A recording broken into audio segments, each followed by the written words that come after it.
What's up, everybody? Just want to do a little recap of the Mississippi State Championships yesterday. Watched the live stream, the whole 10 hours. I skipped a little bit of the amateurs, but watched the super matches, the Vendetta series. It was amazing, man. I was training for this event, and of course, luck would have it, broke my arm, and I had to sit this one out. But I was really excited to watch this event, and I got to say, man, I really took a lot of good points from this event. Number one, the live stream was amazing. Great quality. Artem, he does an amazing job.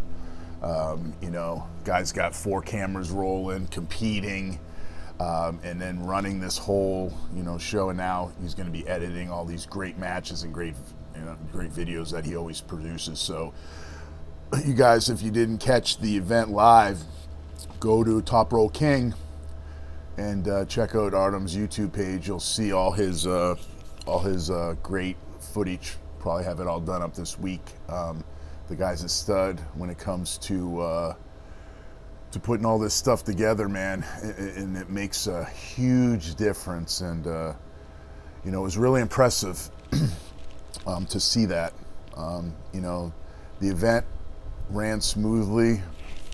Hats off to Sean Hancock and his crew. I was there last year for the event. I pulled the super match and I didn't really stick around as long, but I watched the live stream from the hotel, basically like I did this year. But it was just another great event, man. Hats off to those guys. I'm looking forward to competing at the 2021 event, man. So the takes I took from this, number one is WAL, you need to get some commentators. Actually, you need to get these 2 guys here, Justin Bishop and Daniel Worley. I mean, those guys on the fly. I mean, they weren't getting paid. They weren't, scripted. They didn't have a list of all the super matches. This is just what they did as what they saw. I mean, it was amazing and very educational. You learn a lot from guys with that mindset of pulling. They're breaking down the different puller styles, breaking down what happened, what they did wrong, who had the advantage in the setup. And that's what I really truly believe the WAL is missing. I mean, no offense to the commentators that they have there, but their knowledge of the arm wrestling is lacking, and I think with all sports, I mean, you see it and time again, and not that I'm a huge sports fan, but when I follow different sports, most of the commentators, most of the guys doing the play-by-play are usually in that realm of the sport, either, coach, football, a player, mind you.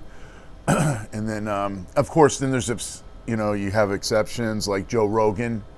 He had a background in Taekwondo, really never fought MMA, but has this crazy knowledge and can break down fights better than fighters themselves, So you need to have that, and very entertaining.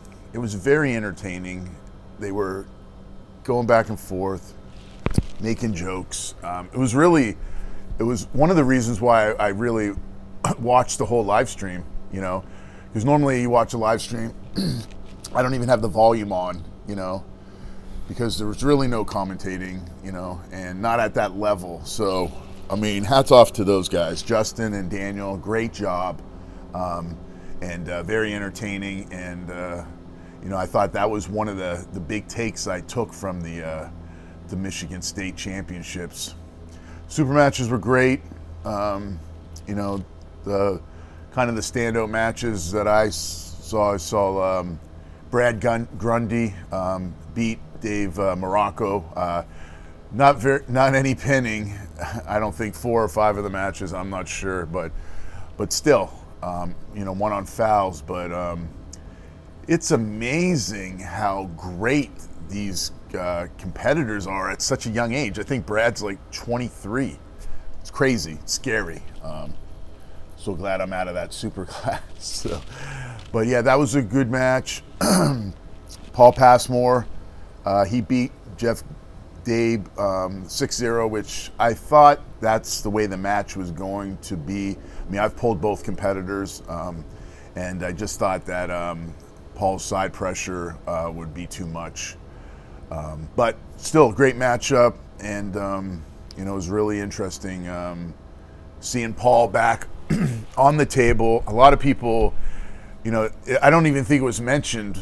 People were just surprised that he lost right-handed by guys that I think a trained, not a rehab Paul Passmore would be able to defeat. And not taking anything away from the guys that got victories on. I mean, super impressive Chase Griffin. I mean, that guy's a friggin' monster. If he stays with the sport, I mean, he's going to be just one of the best up there too, man. I mean, you see all these new guys like the Corey West, the Passmores, the Chase Griffins now. I mean, Austin Logan. I mean, all those guys, man.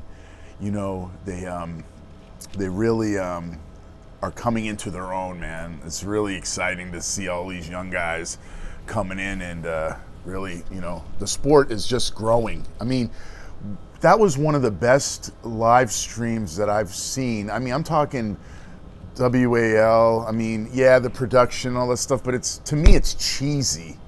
To me, if you're in the sport of arm wrestling, the fans are fake. The fake fans. You never see those people at events. The interviews after. I don't know. It's just. I think if you had a guy like Worley or Bishop doing interviews after, they would break down what they did in the match, and they would show more of the sport instead of trying to sell it as this.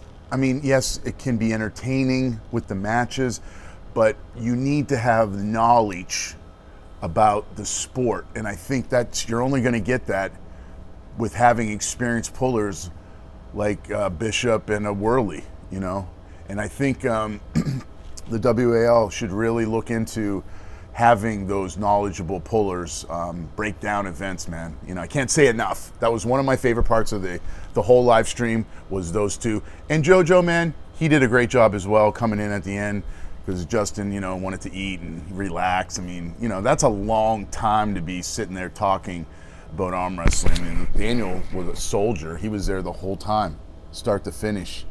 Got to give hats off to those guys. So, getting back to some of the matches, some of the upsets, like Paul Passmore losing right-handed. A lot of people don't know, and I'm pretty sure I'm right about this. Paul, that was his first tournament back from the broken arm, and as you can see, this is my second broken arm. I know the road back, what that's like, and you could see, I could see he wasn't as confident. He looked a little trigger shy, and I think that's a big mental block. I mean, and I think he went through that now, and I think you're going to see a different beast in the future. If he pulls any more this year or 2021, I think you're going to see a whole different animal. And it's great to see guys like that back on the table. I mean, I have a special, special liking for that, because I've gone through it, and I know the trials and tribulations of an arm break when you come back, not only coming back from the injury, but mentally, in my head, when I broke this arm for the second time, I was like, I'm never pulling with my left arm again.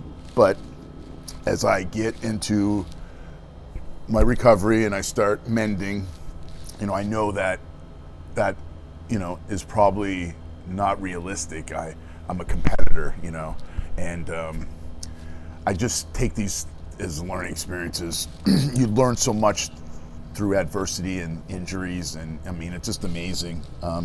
As long as you keep that positive mindset. And that being said, also he had gotten bitten by a spider, had some kind of back and neck issue. I mean, I was surprised at the match, and he was still able to compete. So, hats off to Paul. I know he'll be back stronger and better than ever. And, it's great seeing him back on the table, man.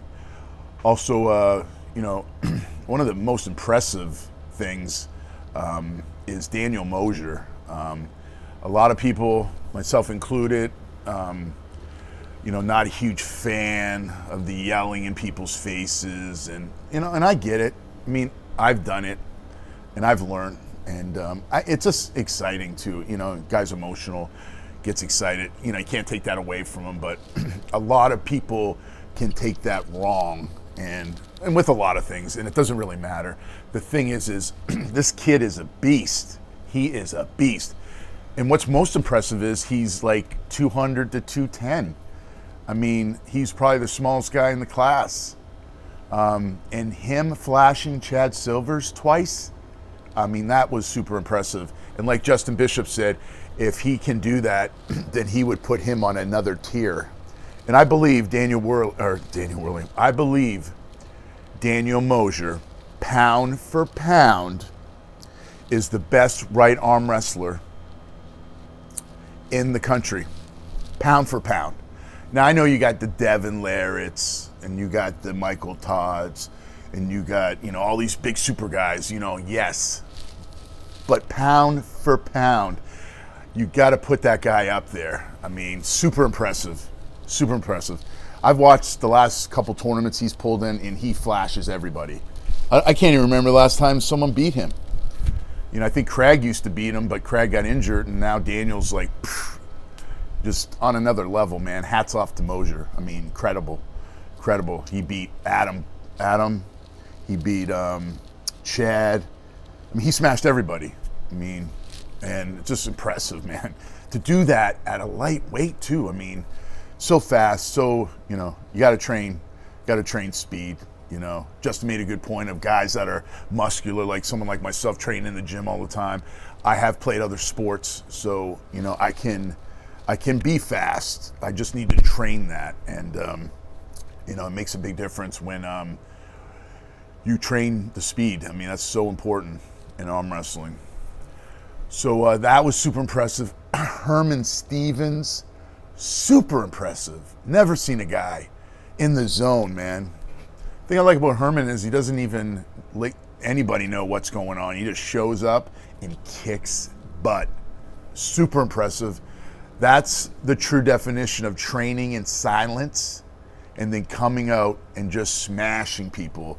I mean, Wayne Withers, they didn't, the first match, Herman won on fouls, Wayne won the second, and then Herman won the third, I do believe, on fouls. I didn't see the match, but the intelligent level of that guy's arm wrestling to be able to take a guy, you think, oh, Wayne Withers got this match, no problem. Great top roller. He's got this long lever.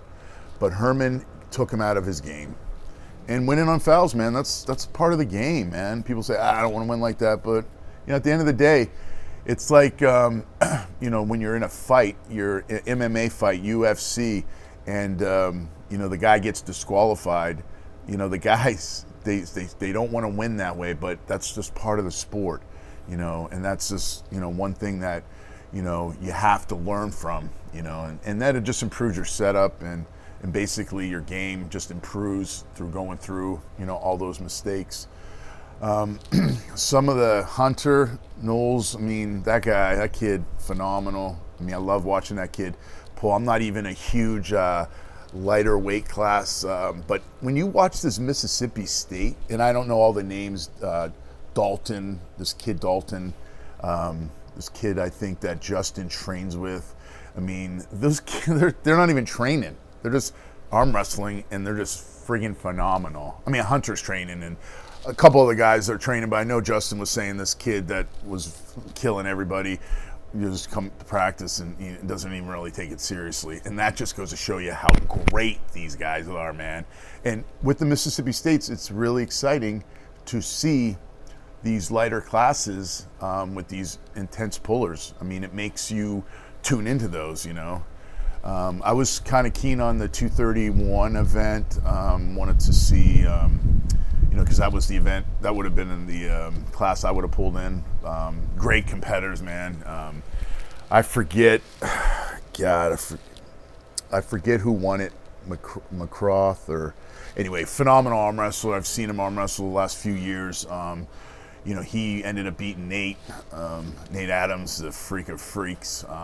And people were like, man, how did Nate lose all that weight? Nate lost all that weight because that guy trains like a savage. Not only trains like a savage, but also, I've talked to him numerous times about dieting and stuff, and that cat, he's just disciplined, man. And that goes to show you what a 275-pound man, slim and trim. I mean, he looked phenomenal. And congratulations to Nate, man. Great job. Looked phenomenal. And, it was just amazing seeing him back on the table, competing. And I think that class is really good for him, 242, 230. Great class. But yeah, man, it was just awesome watching arm wrestling. Really super motivated. Can't wait to train and focus on the 2021 season. Just wanted to say hats off to everybody that worked hard to make that event great. I mean, it was just super amazing. I was glued to the computer, and it was just exciting to watch the 2020 Mississippi State and how it just was one of the most amazing events, definitely the most amazing event of 2020. I mean, with this year, with this craziness and all this stuff that slowed down arm wrestling, it was really awesome to see a great event like that. And just wanted to thank everybody that partaked in that event, put it on. It was great. Looking forward to seeing what is in the future for arm wrestling in 2021. We got the World Championships in September here in Orlando, and I know we're going to have some more exciting events. And stay tuned. We have the December 12th Florida State Brandon Morris event here in Florida. Should be insane. Anyway, guys, thanks for tuning in. And please like the video if you like it, and subscribe to the channel, man. I really appreciate it.